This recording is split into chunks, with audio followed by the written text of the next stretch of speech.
श्री परम ज्योति भगवती भगवान ऐश्वर्य वरदान की इस प्रक्रिया में मैं आद्या आप सभी का हार्दिक स्वागत करती हूँ। सभी को नमस्ते।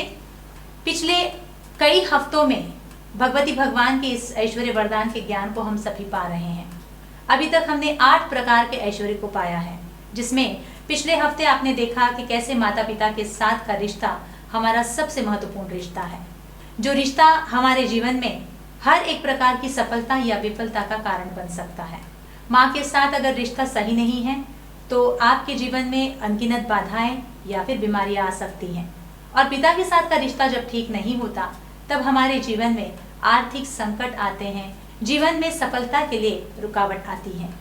ऐसा ये रिश्ता जब हमारे माता पिता के साथ हमारा खराब होता है तो इसका परिणाम आगे जाकर ये होता है कि हमारे बाकी रिश्तों के ऊपर भी उसका प्रभाव होने लगता है। इतना कि भगवान तक के साथ का हमारा रिश्ता हम सही प्रकार से जोड़ नहीं पाते हैं। यहाँ पर श्री भगवान क्या कहते हैं, आपके माता पिता शिकार के शिकार हैं। उनके जीवन में उन्होंने कभी प्यार को पाया ही नहीं, इसलिए कई सारी वो चीजें वो आपको दे नहीं पा रहे हैं जो उन्हें कभी मिली ही नहीं।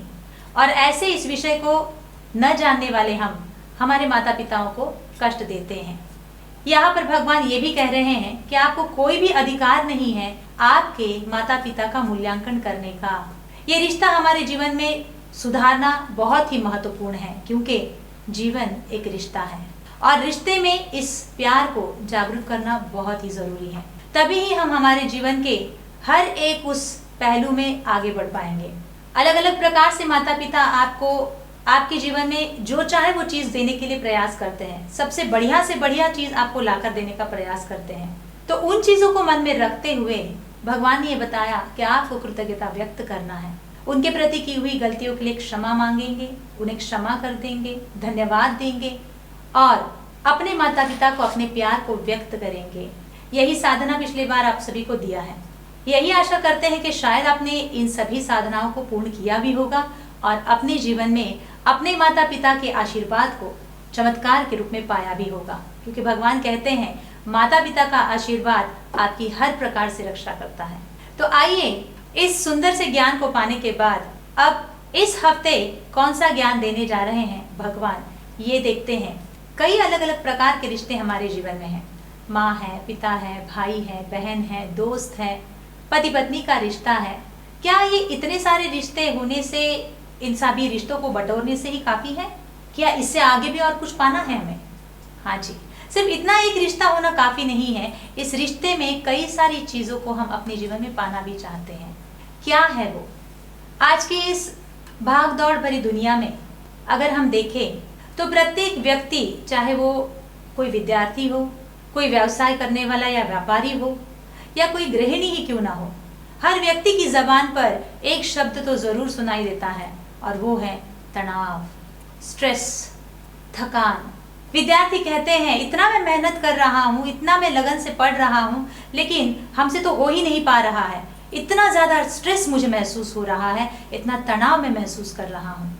अपने व्यवसाय या व्यापार को जब वो व्यक्ति कर नहीं पाता है, उसको किस प्रकार से आगे बढ़ाना है समझ नहीं पाता है, तब वो क्या कहते हैं?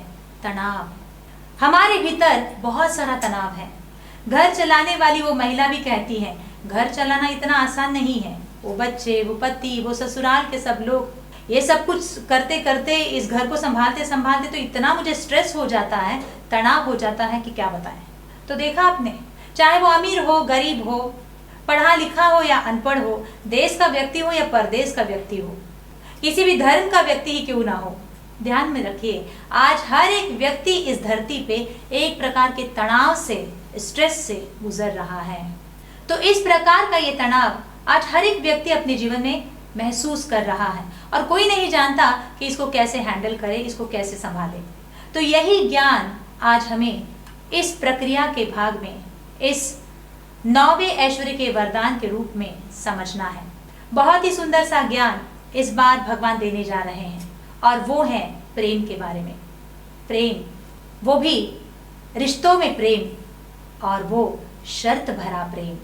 हाँ जी, कंडीशनल लव का ज्ञान आज स्वयं श्री भगवान देने जा रहे हैं। इस ज्ञान को पाने के लिए इस पूरी प्रक्रिया को आपको बहुत ही ध्यान से सुनना है। तो चलिए अपने दोनों हाथों को हृदय स्थान पे जोड़ लीजिए और भगवान की ज्ञान को कुछ देर के लिए ध्यान से सुनिए, श्रद्धा से सुनिए।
मन की दो मूलभूत आवश्यकताएं हैं, प्रेम देना और प्रेम पाना।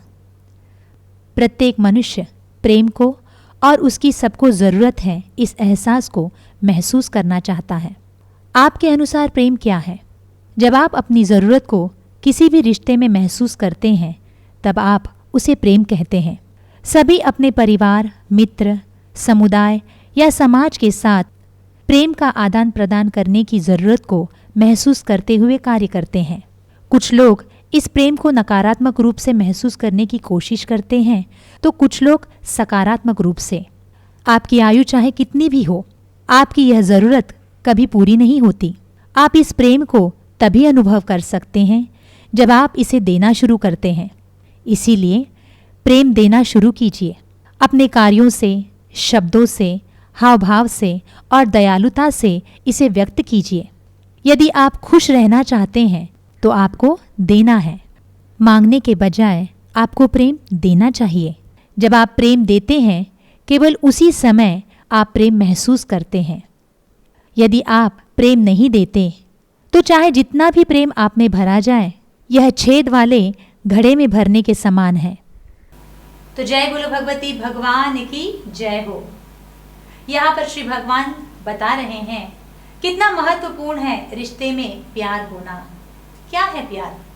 आइए यहाँ पर एक उदाहरण बताते हैं। एक महिला है, ये कुछ फंक्शन के लिए अपने मायके चली जाती है। घर वाले बहुत ही ज़्यादा उनको फोर्स करते हैं कि नहीं, इस बार तुम्हें आना है तो पूरे के पूरे 10 दिन तुम्हें हमारे साथ ही रहना है। सभी रिश्तेदार आने वाले हैं और तुम तो इस बार पूरी तैयारी में हमको मदद करना है। तो 10 दिन घर छोड़ के मैके जाना है, इसीलिए ये अपने घर में अपने दोनों बेटा बेटी के लिए, पति के लिए हर एक प्रकार की व्यवस्था, सुव्यवस्था सब कुछ करके तैयारी करके फिर यहाँ से रवाना हो जाती है। मैके चले जाती हैं। बहुत ही सुंदर सा माहौल है, सारे रिश्तेदार आए हुए हैं, सभी पुराने भाई बहन, दोस्त यार सब कोई मिलते हैं, इकट्ठा बैठकर हंसी मजाक चल रहा है, साथ ही साथ काम भी हो रहा है। किसी को कोई थकावट नहीं, बहुत ही एंजॉयमेंट चल रही है, बहुत ही आनंदमय ऐसा वातावरण है। 2 ही दिन हुआ है और ऐसे इन 2 दिनों में अचानक इनके बेटे का फोन आता है। माँ तुम कहाँ हो? माँ जल्दी आ जाओ ना। देखो ना, पापा को ना ढंग से खाना भी बनाना नहीं आता है और उनका बनाया हुआ खाना हमको पसंद भी नहीं है। कभी बाहर से कुछ मंगवा लेते हैं, कभी कहीं से कुछ लेकर आ जाते हैं। तुम्हारे हाथ का खाना खाना है माँ, तुम आओ ना, तुमको मैं बहुत मिस कर रहा हूँ, कुछ भी करो जल्दी से आ जाओ। बेटे को कैसे भी समझाती हैं वो और फोन रख देती है। 2 दिन यहाँ खत्म होता ही नहीं है तो चौथे दिन बेटी का फोन आ जाता है। क्या है माँ, कैसे तुम हमारे बगैर रह पा रही हो? मेरा तो मन ही नहीं लग रहा है, बगैर तुम्हारे ये घर एकदम सूना सूना लग रहा है।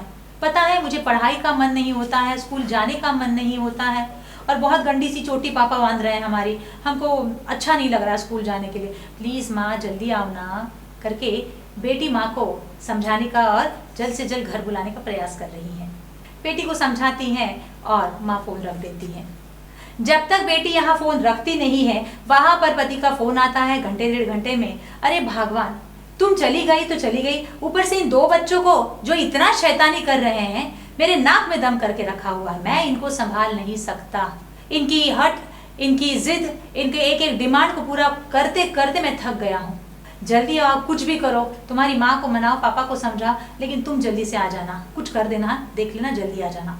अब इस प्रकार से कभी पति का फोन, कभी बेटी का फोन, कभी बेटे का फोन, या और कोई व्यक्ति भी क्यों ना हो, अगर बार बार आपको इस प्रकार से कोई कहता है कि बगैर तुम्हारे मेरा मन नहीं लगता, बगैर आपके मेरा कुछ काम नहीं होता, तुम्हारे बगैर घर सुना सुना लग रहा है, बताइए इस प्रकार की बातें अगर आपको कोई बताए तो आपको कैसा लगेगा?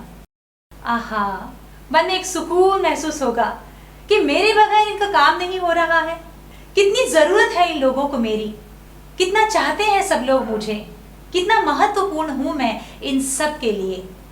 इस विचार को मन में आते ही आपको अंदर में संतृप्ति महसूस होती है, एक खुशी महसूस होती है, और बस इतनी इस खुशी को पाने के लिए आप तो कुछ भी करने के लिए तैयार हो जाओगे। तुरंत महिला पूरा अपना सामान लपेट लेती है और अपने घर के लिए रवाना हो जाती है। तो ऐसा ये आज जो हम एक सुकून भरा, प्यार भरा जीवन महसूस करना चाहते हैं, वो और क्या है, बस यही कि क्या सामने वाले को मेरी ज़रूरत है, क्या सामने वाले की नज़र में मैं महत्वपूर्ण हूँ, क्या मेरी कोई कीमत है। यही आज प्रत्येक व्यक्ति के जीवन का उद्देश्य है, यही आज प्रत्येक व्यक्ति अपने जीवन में प्यार के रूप में हासिल करना चाहते हैं। तो इस प्रकार से हम हमारे सभी रिश्तों में यही टटोलते रहते हैं कि क्या सामने वाले को मेरी ज़रूरत है, क्या उनके जीवन में मेरी कोई जगह है, कोई मेरी कीमत है। और यही विषय हमने 7वें भाग में भी देखा था, महत्व के बारे में। महत्व क्या है? हमारे मन की ज़रूरत है। बिल्कुल उसी प्रकार से रिश्तों में प्रेम पाना ये भी मन की ज़रूरत है, और इसीलिए ये गलत नहीं है। इसी प्रेम को कहते हैं कंडीशनल लव या फिर शर्त भरा प्रेम। आज हर एक रिश्ते में हम इस प्रेम को पाना चाहते हैं, पाने का अलग अलग प्रकार से प्रयास करते हैं। तो चलिए देखते हैं किस प्रकार से हम प्रयास करते हैं अपने रिश्तों में इस शर्त भरे प्रेम को पाने का। मान लीजिए आपका कोई दोस्त है, 2 महीने के बाद उसने आपको अचानक फोन कर दिया, तो सबसे पहले आप क्या कहते हैं? हाँ, कहाँ थे इतने दिन, अब आ गई तुमको मेरी याद। जरूर तुमको कुछ काम होगा इसलिए मुझे फोन किया है, नहीं तो तुम मुझे क्यों याद करोगे। अब सच में आप नहीं जानते हैं कि उस बंदे ने किस लिए आपको फोन किया। बस आप अपनी तरफ से ये जानना चाहते हैं कि क्या वाकई में इसको मेरी याद आ रही है, ये क्या सच में मुझे मिस कर रहा है, क्या इसको मेरी ज़रूरत है। उसके बाद में जो भी वो बंदा कहता है वो तो बात की बात है, आप पूरा करते हैं नहीं करते हैं, लेकिन ये ज़रूर जानना चाहते हैं कि कितना ये रिश्ता गहरा है, जहाँ पर वो मुझे महत्व दे रहे हैं या मेरी ज़रूरत को महसूस कर रहे हैं। ऐसे ही ऑफिस में मान लीजिए आपको मीटिंग हो रही है और उस मीटिंग में पूछा जाता है कि सर आप भी कुछ अपना मत प्रदर्शन कीजिए, और बहुत ही सुंदर सा एक सुझाव मीटिंग में आप देते हैं, सभी लोग उसके लिए ताली भी बजाते हैं। लेकिन जब फाइनल डिसीजन होता है तब ये पता चलता है कि आपने जो सुझाव दिया था उसको नकार दिया गया है। तो यहाँ पर उस सुझाव को जब इनकार किया जाता है तब आपको कैसे लगता है? हाँ, इसके पहले तो हम भी ऊपर पोस्ट में थे और सब कोई हमारी हाँ में हाँ मिलाते थे। उस वक्त मेरी हर एक नसीहत उनके लिए एक वरदान जैसे वो महसूस करते थे। वाह सर क्या बात है, आप तो इंटेलिजेंट है कहकर हमारी तारीफ की जाती थी। और अब क्या हुआ? अब मेरे जगह पे कोई और आ गया है तो उसकी बात सुन रहे हैं। अब मेरी कोई महत्व नहीं है, अब कोई मेरी ज़रूरत नहीं है, इन लोगों को देख लेंगे। इस प्रकार से कहकर उसके बाद का आपका व्यवहार क्या होता है? आप उसी कंपनी में काम करते हैं या फिर इस चीज़ से हर्ट होकर आप उस कंपनी को छोड़ देते हैं। कंपनी को छोड़ देते तो बात अलग है, लेकिन कंपनी में रहते हुए फिर आप क्या करते हैं? आप आए हुए हर एक प्रस्ताव को सुनकर भी अनसुना कर देते हैं, या फिर जो आपकी मन मर्जी है वही आप करते हैं, जो आपको सही लगता है वही आप करते हैं। तो इस प्रकार का आपका एक व्यवहार उस पूरी परिस्थिति में हो जाता है। क्यों? क्योंकि इस सभी प्रकार के व्यवहार में आप एक ही चीज़ टटोल रहे हैं, क्या सामने वाले को मेरी ज़रूरत है। सामने से व्यक्ति आता है और आप उसको देखकर मुस्कुराते हैं, और बगैर मुस्कुराए, बगैर कुछ हाय हेलो कहे वो व्यक्ति ऐसे ही मुंह मोड़ के चला जाता है। कैसे लगेगा आपको? यही व्यक्ति पहले जब उसको ज़रूरत थी तो बड़ा मुस्कुराते हुए, बत्ती सी दिखाते हुए मेरे पास आता था। अब क्या हुआ? काम हो गया, अब मेरी ज़रूरत नहीं है, इसलिए मुझे देखता भी नहीं चाहता। मुस्कुराना तो दूर की बात है। तो इस प्रकार से उस व्यक्ति को उसके व्यवहार के बाद हम अपने अंदर में यही देख रहे हैं कि देखो मैंने इनके लिए क्या नहीं किया, लेकिन आज कोई मुझे पूछ नहीं रहा है, इनको मेरी ज़रूरत नहीं है। मान लीजिए आपके पति बगैर कुछ कहे, बगैर कुछ बताए अचानक एक दिन नया बिजनेस शुरू कर देते हैं और इस विषय में आपको कुछ भी पता नहीं है। अचानक कहीं किसी से पता चल जाता है, तब उस वक्त में आप क्या सोचते हैं? हाँ, हम क्या हैं, हमको तो अकल ही नहीं है, मुझे तो कोई बिजनेस का ज्ञान ही नहीं है। अगर ज्ञान होता तो ज़रूर ना मुझसे सुझाव पूछते। इनको तो मेरी ज़रूरत ही नहीं, ऐसे लगता है मुझे। पत्नी हो तो क्या बस बच्चों को संभालना, घर को संभालना, इनके माता पिता को संभालना, इसी के लिए मुझे लाए हैं। अंदर बहुत बुरा लग रहा है यही सोच के कि पति को मेरी ज़रूरत नहीं है। नहीं तो मेरे पति ने ज़रूर मुझे पूछा होता, मुझे इस विषय में ज़रूर बताया होता, मुझसे ज़रूर कोई ना कोई सलाह पूछी होती, लेकिन ये सब कुछ नहीं किया है। इसका अर्थ मेरे पति को मेरी ज़रूरत नहीं है। घर में सासू माँ हैं और आप 2 बहुएं हैं, बड़ी बहू और आप छोटी बहू। हर एक कार्य में, चाहे वो छोटा हो या बड़ा हो, सासू माँ जो है बड़ी बहू को यानी आपकी जेठानी को हर एक चीज़ के लिए सलाह पूछ रहे हैं। बहू रानी ऐसे, ज़रा बताओ तो इसको क्या करना है, बहू रानी वैसे हैं, उसके लिए क्या करना है। हर चीज़ के लिए बहू रानी करके घर की बड़ी बहू को महत्व मिल रहा है। ये सब कुछ देखने के बाद आप जो छोटी बहू हैं, आपको कैसे लगता है? हाँ, बड़े घर की बेटी है, दिखने में भी सुंदर ही है, इसीलिए तो उसी को सब कोई महत्व देते हैं, उसी को तो सब कोई सब कुछ पूछते हैं। मेरी क्या ज़रूरत है, मुझे तो कुछ करना ही नहीं है। जो बहू रानी इनकी बताएगी वो मुझे बस यहाँ बैठे बैठे सबके काम करते रहना है। इतना ही मेरा औकात है, इतना ही मेरा इस घर में जगह है, नहीं तो मेरी कोई कीमत नहीं है इस घर में। हम बड़े घर के नहीं हैं और उसके जैसे सुंदर भी नहीं है, उसके जैसे चालाक बुद्धि भी नहीं है हमारी। इस प्रकार का एक भाव आप अपने मन में लाते हैं, सोचते भी हैं यही कि घर वालों को मेरी ज़रूरत नहीं है, मैं उनके मुताबिक सक्षम नहीं हूँ, शायद ऐसे वो मेरे बारे में सोचते हैं, इसीलिए मुझे कुछ नहीं पूछते हैं, सब कुछ बड़ा बहू को पूछ लेते हैं। यहाँ पर आपकी जेठानी है जो कुछ काम करवाना चाहती हैं घर में, और घर के सब लोग जानते हैं कि वही काम आप बहुत अच्छे से कर सकती हैं। तो आपको लगता है ज़रूर आपकी जेठानी आपको बुला लेगी और कहेगी कि छोटी बहू सुनो ज़रा, ये काम है, इस प्रकार का ये काम कर देना मेरा। तो खुशी खुशी आप काम करने के लिए तैयार भी हैं। तो यहाँ पर आपकी जेठानी जो है, ना ही वो आपके पास आती है और ना ही आपको कुछ पूछती है, बल्कि बाहर से किसी व्यक्ति को बुला के 4 पैसा देकर उस काम को करवा लेती है। अब कैसे लगेगा आपको? अरे क्या समझते हैं इस घर के लोग मुझे, जबकि घर का प्रत्येक व्यक्ति जानता है कि उस काम को हम बहुत अच्छे से जानते हैं, हम उसमें माहिर हैं, उसको हम घर बैठे बैठे आराम से कर सकते थे। उसके बाद भी मुझे वो काम कोई बताया नहीं, उल्टा बाहर से लोगों को लेकर आए और पैसा देकर काम करवाए। ऐसी क्या जरूरत है? क्या मेरी जरूरत नहीं है आप लोगों को? अंदर ही अंदर आपको ये बहुत ही दृढ़ रूप में महसूस हो रहा है कि घर वालों को मेरी जरूरत नहीं है। हर एक रिश्ते में हर व्यक्ति इसको अपने जीवन में टटोलना चाहता है कि क्या इन्हें मेरी ज़रूरत है, क्या इन्हें मेरी ज़रूरत है, क्या इन्हें मेरी ज़रूरत है। अगर वो व्यक्ति अमीर है, गरीब है, अनपढ़ है, गंवार है, महिला है, पुरुष है, बच्चा है, बूढ़ा है, कोई भी व्यक्ति क्यों ना हो, हर व्यक्ति अपने रिश्ते में ये जानना चाहता है कि क्या मेरे रिश्ते में सामने वाले को मेरी ज़रूरत है, क्या उनके लिए मेरा कोई महत्व है, क्या इस घर में, इस ऑफिस में, इस समाज में, इस सोसाइटी में मेरी कोई कीमत है। यहाँ पर आपके बच्चे हैं जो सुबह जाते हैं, शाम को आते हैं, जो भी कुछ वो करना चाहते हैं वो आपको एक बार भी पूछते नहीं हैं, जो है वो उनकी मर्जी। जब आप कुछ कहना चाहते हैं, अगर उनको समय है तो सुनेंगे, नहीं तो अनदेखा करके चले जाएंगे। इस प्रकार के इन बच्चों के माहौल को देखने के बाद आपको क्या लगता है? अरे बाबा, आजकल के बच्चों का क्या कहें, बहुत ही ज़्यादा मूडी हैं, इनको तो कुछ पूछना ही गलती है। हमारे ज़माने में हम लोग ऐसे नहीं थे। अरे एक बार भी अपने मम्मी को पूछे बगैर कहीं नहीं जाते थे, बगैर पापा की अनुमति के कोई हमारी चीज़ घर में होती ही नहीं थी। लेकिन आज की तारीख में देखिए क्या हो रहा है। जो हम इतना आज्ञाधारी अपने माता पिता के प्रति रहे हैं, हमारे बच्चे तो हमें पूछते तक नहीं हैं। हाँ, हमारी किसको ज़रूरत है, कपड़ा लत्ता उनको मिल रहा है, पैसा उनको मिल रहा है, इसके अलावा और हमारा तो कोई काम बनता नहीं है, इसलिए जाने दो। तो इस प्रकार से हर रिश्ते में हम इस प्यार को खोज रहे हैं। हर रिश्ते में हम जानना चाहते हैं कि क्या सामने वाले को मेरी ज़रूरत है।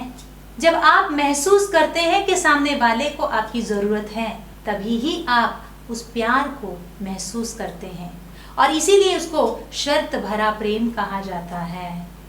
इतना ही नहीं, जब हम महसूस नहीं कर रहे हैं सामने वाले व्यक्ति के व्यवहार के द्वारा, उनकी बोली के द्वारा कि उसको मेरी ज़रूरत है, या वो मुझे मानते हैं, या फिर वो मुझे महत्व देते हैं, जब इस प्रकार का एहसास आपको महसूस नहीं होता है, तब आपके रिश्ते में आप उस प्रेम को महसूस नहीं कर पाते।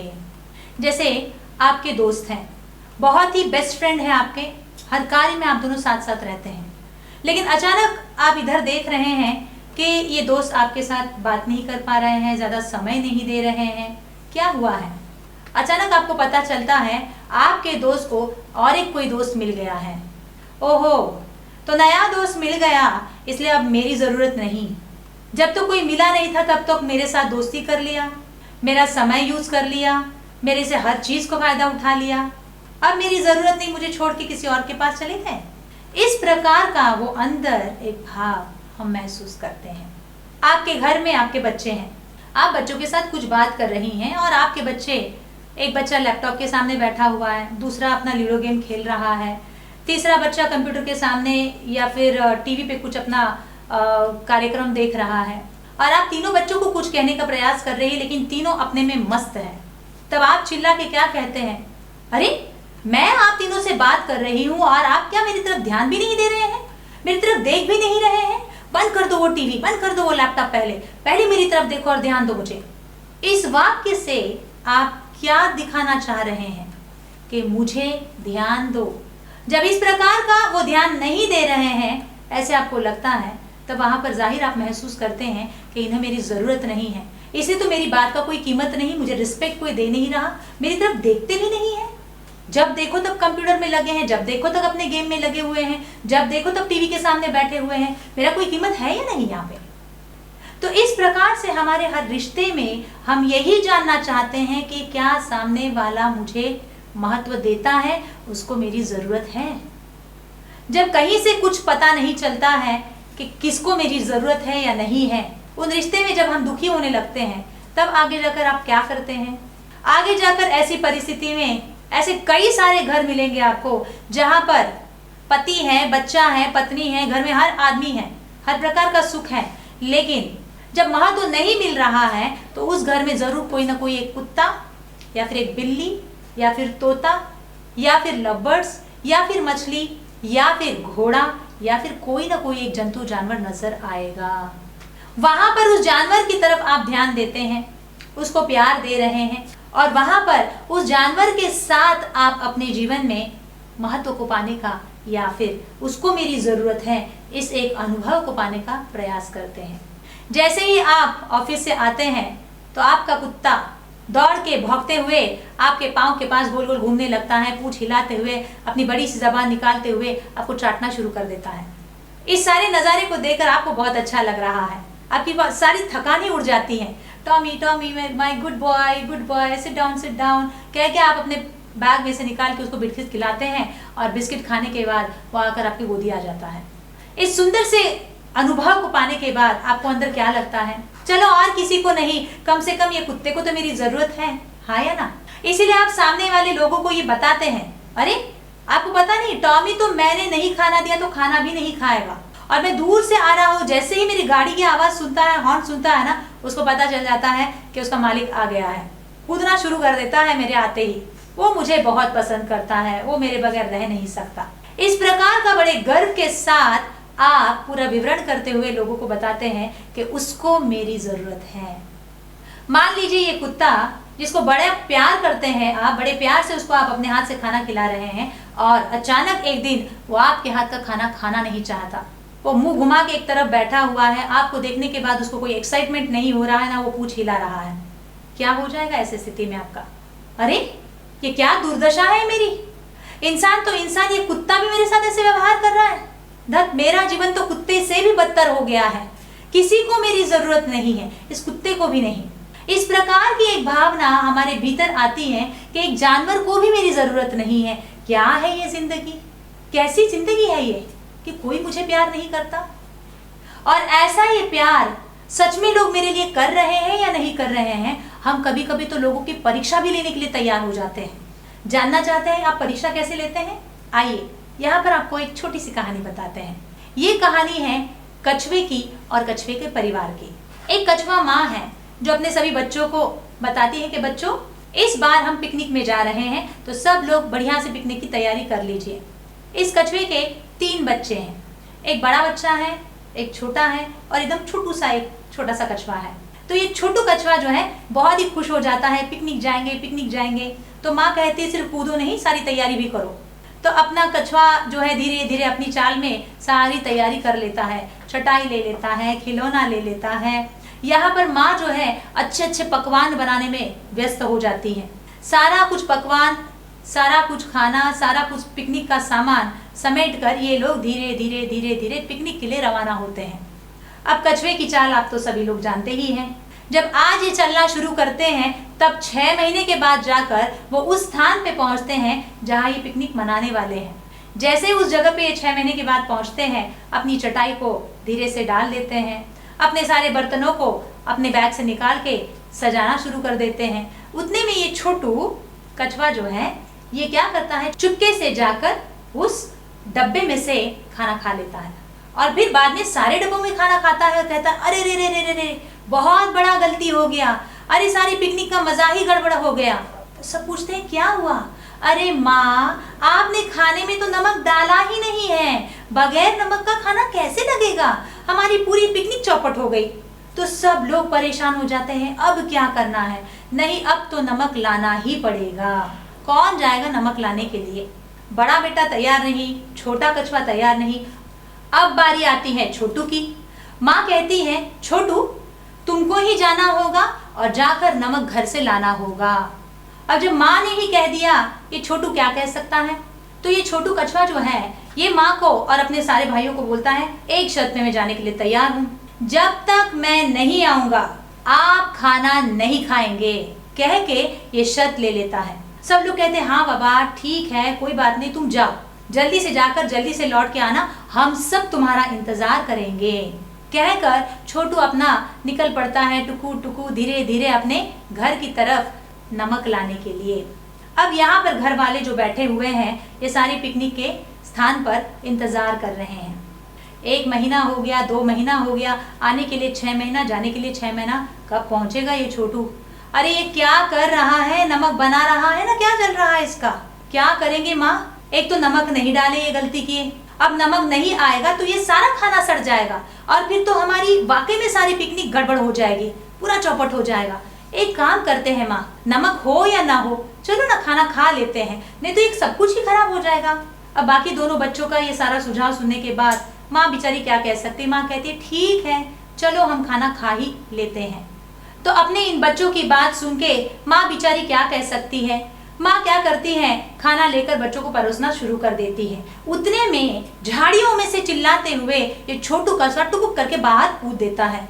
देखा, मुझे पता था, मुझे बिल्कुल पता था कि आप सब लोग मेरे साथ चीटिंग करोगे। सब कोई छोटू को इस प्रकार से झाड़ियों में से बाहर आता हुआ देखकर बड़े आश्चर्यचकित हो जाते हैं। अरे छोटू, तुम क्या कर रहे हो यहाँ पे? तुम गए नहीं क्या? नहीं, मुझे बहुत अच्छे से पता था, जैसे ही मैं चला जाऊंगा मेरी गैर हाजिरी में आप सब लोग खाना खा लोगे, इसीलिए मैं गया ही नहीं। मैं जानता हूँ आपको मेरी जरूरत नहीं है, इसीलिए मैं परीक्षा ले रहा था कि देखते हैं आप लोग क्या करते हैं। तो देखा आपने, छोटू कछुए ने जो किया है, आज हर व्यक्ति अपने रिश्ते में इसी प्रकार से हर एक की परीक्षा लेते हैं। अपने जीवन में क्या सामने वाले मुझे महत्व देते हैं, क्या सामने वाले को मेरी जरूरत है, ये जानने के लिए अलग अलग प्रकार से इस परीक्षा को हम लेते रहते हैं, टटोलते रहते हैं। तो ऐसे इस कारण रहित प्रेम को किस प्रकार से पाया जाए, कैसे सामने वाले के दिल को जीता जाए, कैसे अपनी जगह किसी और के जीवन में बनाई जाए, महत्व को हासिल किया जाए, आइए इस ज्ञान को जानने के लिए प्रतीक्षा करते हैं। तब तक इस पूरे विषय के बारे में आपको चिंतन करना है। फिर मिलते हैं अगले हफ्ते इस शर्त भरे प्यार के प्राप्त करने के राज को जानने के लिए। तब तक के लिए अनुमति दीजिए। नमस्ते।